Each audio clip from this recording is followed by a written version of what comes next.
Hello साथीहरू, welcome to mini vlog. सबैजनालाई नमस्ते। आज चाहिँ म जाली बोकेर कहाँ हिँड्दैछु त साथीहरू। हेर्नु त, टमाटर टिप्न लागेको साथीहरू। टमाटर हेर्नु है त कति टिप्दो रहेछ साथीहरू। यहाँ टमाटर भयो, कस्तो राम्रो छ यो। हेर्नु साथीहरू, धनियाँ लगाइसके साथी निकालेर फाइनली अब एकछिन यी साथीहरू यस्तो राम्रो भएको छ टमाटर। हेर्नु त, हल्का फुल्का किन्न पर्दैन धेरै।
साथीहरू घरमै लगाएर खान्छ।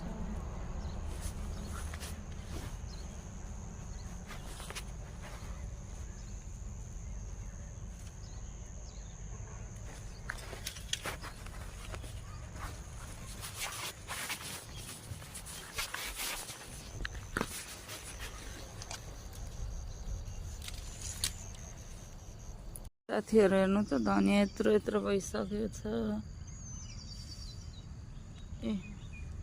फाइनली साथीहरू मैले टमाटर पनि टिपिसकेको छु।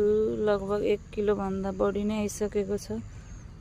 हल्का छोड्दैछु त 2-3 दिनमा पाक्छ। फेरि टिप्छु यो चटनी बनाउनको लागि। साथीहरू हेर्दै गर्नु होला। साथीहरू हेर्नु न, यत्रो बोटमा हाम्रो खुर्सानी फलेछ।